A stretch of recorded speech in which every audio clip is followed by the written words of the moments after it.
गवार बेटी का रिश्ता आया अमीर घर से। संदीप एक कमरे में जाता है जहां पर एक लड़की घूंघट में बैठी हुई होती है। मेरा नाम संदीप है, तुम्हारा नाम क्या है? चंदा अपना घूंघट ऊपर करती है और संदीप को देखकर हंसने लगती है। उसकी हंसी देखकर संदीप को बहुत अजीब लगता है।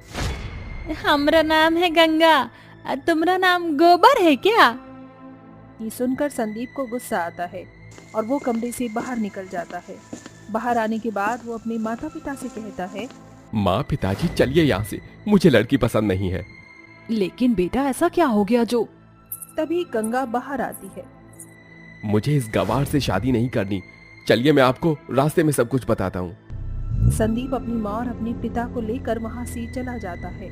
उसके जाने के बाद रेशमा गंगा से कहती है, हे भगवान, तो हम इतने गरीब हैं और ऊपर से इस लड़की का रिश्ता ही नहीं हो रहा है।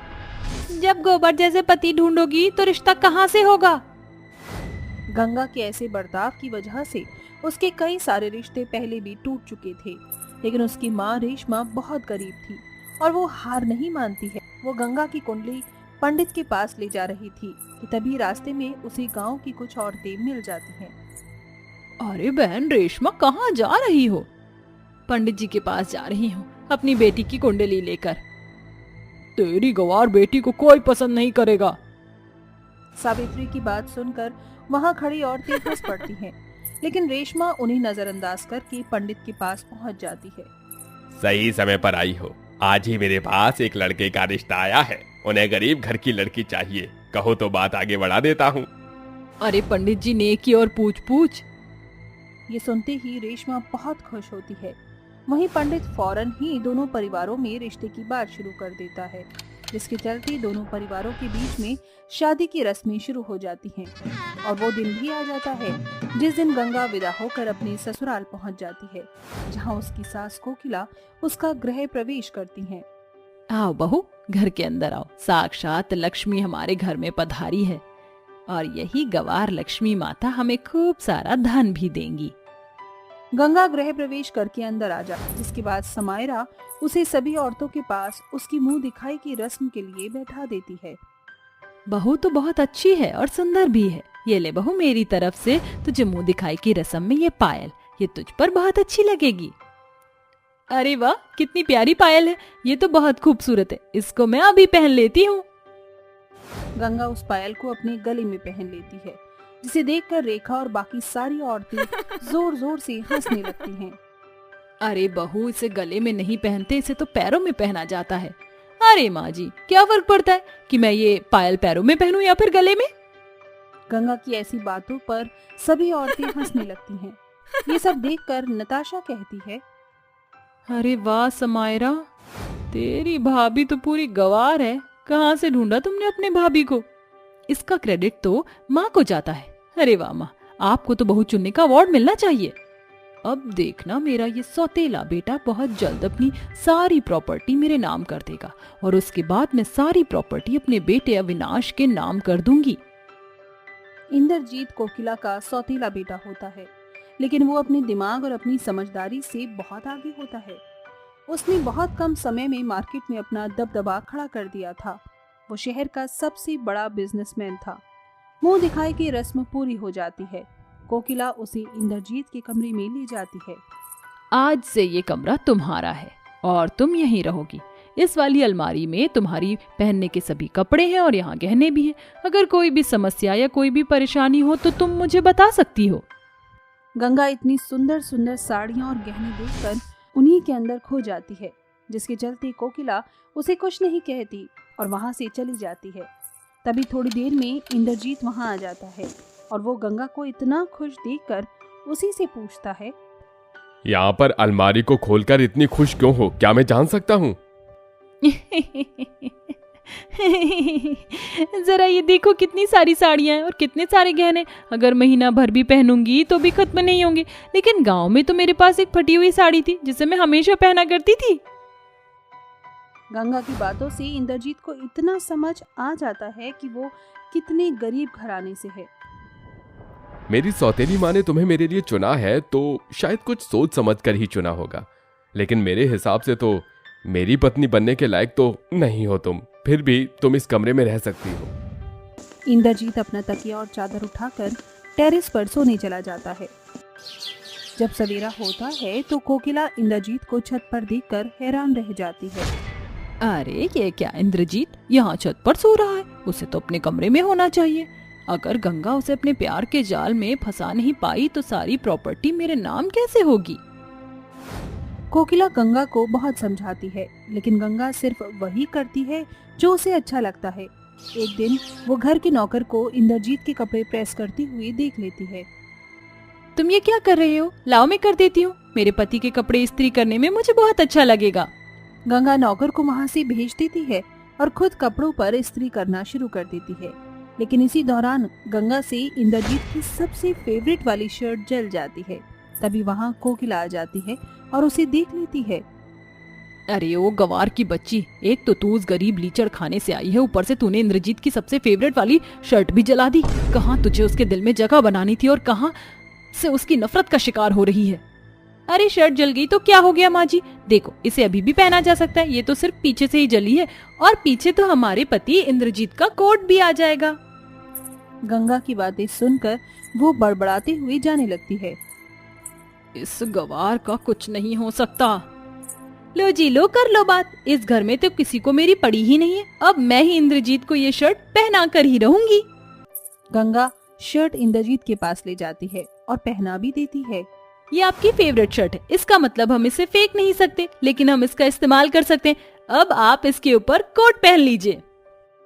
जैसे जैसे गंगा कहती है इंद्रजीत वैसे ही कर लेता है, क्योंकि गंगा की मासूमियत के आगे इंद्रजीत कुछ नहीं कर पाता।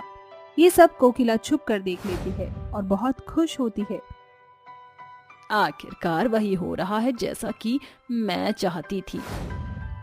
कोकिला वहाँ से चली जाती है और एक दिन वो प्रॉपर्टी के सारे पेपर गंगा को पकड़ा देती है और उससे कहती है, तुम्हें ये सारे पेपर इंद्रजीत की फाइल में लगाने हैं। इस बात का किसी को पता नहीं लगना चाहिए। जी माँ जी, जैसा आप कहें। गंगा उन पेपर को अपने साथ ले जाने लगती है, लेकिन चलते चलते उसे रसोई से बहुत तेज खुशबू आती है, जहाँ इंद्रजीत अपने लिए नाश्ता बना रहा होता है। अरे वाह, आप तो बावर्ची निकले। आपने ये काम कब से शुरू कर दिया और आपको यहाँ कितनी तनख्वाह मिलती है? गंगा की बातें सुनकर इंद्रजीत को हंसी आ जाती है, जिसके बाद वो उसे खाने के लिए नाश्ता देता है और उसके हाथों में पेपर देखकर उसी से पूछता है, ये तुम्हारे हाथ में पेपर किस चीज के हैं? ये माँ जी और मेरा टॉप सीक्रेट है, मैं आपको नहीं बताऊंगी। गंगा इंद्रजीत के हाथों का बना हुआ खाना खाते हुए प्रॉपर्टी के पेपर में इंद्रजीत का खाना पैक कर देती है, जिसके बाद इंद्रजीत अपना लंच अपने ऑफिस में ले जाता है। जैसे ही वो लंच खोलता है, उसे लंच बॉक्स में प्रॉपर्टी के पेपर नजर आते हैं, जिन्हें वो निकाल कर पढ़ लेता है। वो वापस घर आकर इसके बारे में गंगा से पूछता है। मुझे नहीं पता, आप मेरे ऊपर इल्जाम लगा रहे हैं, सब मुझे गवार कहते हैं, लेकिन मैं कभी किसी का बुरा नहीं सोचती हूँ। मुझे तो ये पेपर माँ जी ने दिए थे।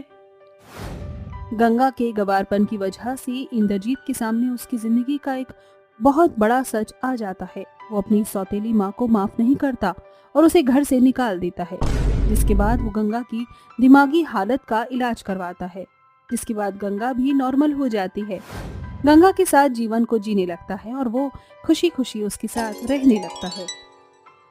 मेघा और विष्णु दोनों बहुत गरीब थे। उनके 2 जवान बेटे थे, लेकिन उनके पास भी रोजगार का कोई ठोस साधन नहीं था। माँ, अभी मैं 2-3 दिन जरा काम में थोड़ा सा ज्यादा बिजी रहूंगा, इसलिए आप दोपहर में मेरे लिए खाना मत बनाना। कैसा काम? यहीं पास में एक नया होटल खुल रहा है, बस उसी की तैयारियों में हाथ बटाना है। 100 या 200 रुपए तो मिल ही जाएंगे। चलो अच्छा है, मेरी तो भगवान से यही प्रार्थना है कि वो तुम दोनों ही भाइयों को कामयाब कर दे, बस, और मुझे जिंदगी में कुछ भी नहीं चाहिए। ऐसा जरूर होगा माँ। तुषार और रितेश अपने माता पिता के साथ खुशी खुशी रह रहे थे। उनके पास रहने के लिए बस एक ही कमरा था, जो भी उनका अपना नहीं था। एक ही कमरे में रहना, सोना, खाना, पीना सभी काम होते थे। एक दिन विष्णु ने मेघा से पूछा, क्या हुआ मेघा? मैं तुम्हें कई दिनों से देख रहा हूँ, कोई बात है तो मुझे बताओ। अजी, अब मैं आपसे बस क्या ही कहूँ, एक चिंता तो मुझे अंदर ही अंदर खोखला किए जा रही है। कैसी चिंता? मेरे बेटों की शादी की चिंता। हम पर रहने को बस ये एक ही छोटा सा कमरा है। बेटे भी शादी के लायक हुए जा रहे हैं, नई बहुओं को हम कहाँ रखेंगे? अरे इसमें इतनी चिंता की कोई बात नहीं है, कोई ना कोई रास्ता निकल ही आएगा। विष्णु ने ऐसा बोलकर बात खत्म कर दी और वो वहां से चला गया। इसी तरह से कुछ दिन बीत गए और एक दिन मेघा की पड़ोसन उसके बड़े बेटे तुषार के लिए एक श्रेया नाम की लड़की का रिश्ता लेकर आई। मेघा को वो लड़की देखते ही पसंद आ गई। बहन, ये भी तुम्हारी तरह ही अपने माँ बाप के साथ एक कमरे के ही घर में रहती है। यकीन मानो ये तुम्हारे घर में एडजस्ट कर ही लेगी। बस तुम बताओ कि ये तुम्हें कैसी लगी। वाह, कितनी सुंदर लड़की है। बिल्कुल ऐसी लग रही है जैसे हाथ लगाओ तो मैली हो जाए।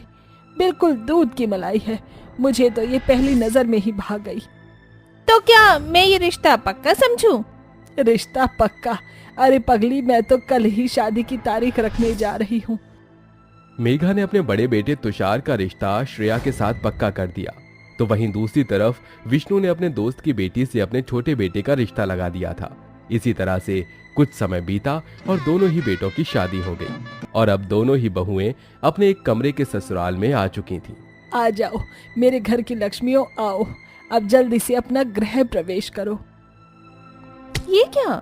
ये तो बस एक ही कमरे का घर है। यहाँ पर मेरा कमरा कहाँ है? ये तू कैसी बातें कर रही है बहू? शादी से पहले मैंने तुझे सब कुछ बताया तो था। क्या? मुझे तो कुछ भी याद नहीं है। तभी शीतल बोली, भाभी जी, हमारी ससुराल बस यही एक कमरा है और ये बात माँ बाबा ने मुझे तो पहले ही बता दी थी। हो सकता है आपको बताना भूल गए हो। श्रेया बहुत ही चंट दिमाग की थी। शीतल के ऐसा बोलते ही उसे मौका मिल गया और वो बोली, अच्छा, तो तुम्हें इस सब के बारे में पहले से पता था? तो ठीक है, मुझे इसके बारे में कुछ भी खबर नहीं थी, तो अब इसीलिए मैं बेड पर सोऊंगी, समझी देवरानी जी? पर ये बेड तो माँ बाबा का है। कोई बात नहीं बहू, हम लोग नीचे सो जाएंगे। हाँ मम्मी जी, पापा जी, आप ना नीचे ही सोइए। बुढ़ापे में ना जमीन पर ही सोना चाहिए, कमर में दर्द नहीं होता है। श्रेया ने बड़ी चालाकी से पूरे बेड पर अपना कब्जा कर लिया और बेचारी शीतल और उसके सास ससुर को जमीन पर ही सोना पड़ा। इसी तरह से कुछ दिन बीत गए। श्रेया दूध की तरह गोरी थी तो वहीं शीतल कोयले की तरह काली। लेकिन उन दोनों के रंग के बीच में न मेघा, न विष्णु और न ही उन दोनों के पति कोई भी भेदभाव नहीं करते थे। सिर्फ श्रेया ही थी जिसे अपने गोरे रंग पर ज्यादा नाज था। अरे सुन कर लो, यहाँ से इन मैले कपड़ों को उठाओ, जल्दी से धोकर ला। भाभी, आप मुझसे किस तरह से बात कर रही हो? ठीक ही तो है, और किस तरह बात करूं? तभी वहां मेघा आ गई। क्या चल रहा है यहाँ? मैं कुछ देर के लिए बाहर क्या चली गई, तुम दोनों ने लड़ाई शुरू कर दी? बताओ मुझे यहाँ क्या बात हो रही थी? वो मम्मी जी, वो श्रेया को लगा कि शीतल अब उसका भांडा फोड़ देगी, लेकिन कुछ नहीं मम्मी जी, वो बस हम दोनों देवरानी जिठानी की खट्टी मीठी सी अनबन थी, और कुछ नहीं। सच में? जी माँ, बिल्कुल सच। फिर ठीक है। ऐसा कई बार हो चुका था जब शीतल ने अपनी जेठानी की गलतियों पर पर्दा डाला था, सिर्फ इसी उम्मीद से कि शायद उसके बाद वो सुधर जाएगी, लेकिन ऐसा कुछ भी नहीं हुआ। हर बार उसके ऐसा करने पर सिर्फ श्रेया का घमंड बढ़ रहा था। एक दिन श्रेया अपने कमरे की छत पर कपड़े सुखाने के लिए गई। पता नहीं मैं कपड़े सुखाने क्यों आ गई हूँ। ऐसी तेज धूप में तो मेरा गोरा रंग काला पड़ जाएगा। अभी इस कल्लो को आवाज देती हूँ, मैं आराम से आराम कर लूंगी और ये कल्लो करेगी मेरे बदले के काम। श्रेया ऐसा सोचती सोचती ही छत के किनारे तक पहुंच गई और वहां से नीचे गिर गई। छत ज्यादा ऊंची नहीं थी, इसीलिए श्रेया की जान तो नहीं गई, लेकिन उसको गहरी चोट आ गई। कोई बचाओ, बचाओ मुझे। ये तो भाभी की आवाज लग रही है, जल्दी जाकर देखना होगा। जैसे ही शीतल बाहर गई, उसे श्रेया जमीन पर पड़ी हुई दिखाई दी। आपको क्या हुआ भाभी? आप ऐसे क्यों लेटी हुई हो? अरे बुद्धू, मैं छत से नीचे गिर गई हूँ, मेरी मदद करो। हाय, मैं मर गई। आप रुकिए, मैं अभी कुछ करती हूँ। बेचारी शीतल कैसे कैसे श्रेया को घर तक लेकर आई और उसे जाकर बेड पर लिटवा दिया। आप यहीं रहिए, मैं भी डॉक्टर को बुला कर लाती हूँ। शीतल कुछ देर में डॉक्टर को बुला लाई। डॉक्टर ने श्रेया का चेकअप किया और बोला, कोई घबराने वाली बात नहीं है, पैर में थोड़ी सी मोच आई है और गर्दन में झटका आ गया है। मैंने ये कुछ दवाइयां और मरहम लिख दिए हैं, उन्हें समय से देते रहिएगा। जी डॉक्टर। डॉक्टर चला गया। डॉक्टर के जाने पर शीतल ने अपने हाथों से अपनी जेठानी को दवा खिलाई और फिर उसकी मरहम पट्टी भी की। शीतल को खुद की इतनी सेवा करते देख श्रेया अपने मन ही मन में बहुत शर्मिंदा हो रही थी। इसी तरह एक हफ्ता बीत गया। अब श्रेया लगभग ठीक हो चुकी थी। ये लो भाभी, आपकी दवा। तुम क्यों मेरी इतनी परवाह करती हो? मैंने तो तुम्हारे साथ बहुत बुरा बर्ताव किया था, फिर भी तुम मेरे लिए इतना कर क्यों रही हो? तभी मेघा बोल पड़ी, क्योंकि ये दिल की बहुत साफ है। मैं जानती हूँ श्रेया, तुम दोनों के बीच में जो भी बातें हुई हैं मैं उन्हें अच्छे से जानती हूँ, लेकिन कभी भी जब मैंने शीतल से पूछा तो उसने कभी भी तेरी शिकायत नहीं की। हमेशा तेरी बुराइयों और गलतियों को इसने पर्दे में ही रखा, लेकिन तू अपनी हरकतों से बाज नहीं आई, इसीलिए तुझे आज ये दिन देखने पड़ रहे हैं। अपनी सास की बात सुनने के बाद अब श्रेया के पास बोलने को शब्द नहीं थे। उसने शीतल से हाथ जोड़कर माफी मांगी। आप ऐसे माफी मांगकर मुझे शर्मिंदा मत कीजिए भाभी। अब जो हुआ सो हुआ, उसे भूल जाइए और आज ही से एक नई जिंदगी की शुरुआत कीजिए। शीतल ने श्रेया को बिल्कुल ऐसे माफ कर दिया जैसे कि कुछ हुआ ही नहीं था। अब श्रेया भी सुधर चुकी थी और वो अब कभी भी शीतल को चिढ़ाने वाली बात नहीं करती थी, जिसकी वजह से घर में सभी बहुत खुश थे और अब सब कुछ ठीक हो चुका था।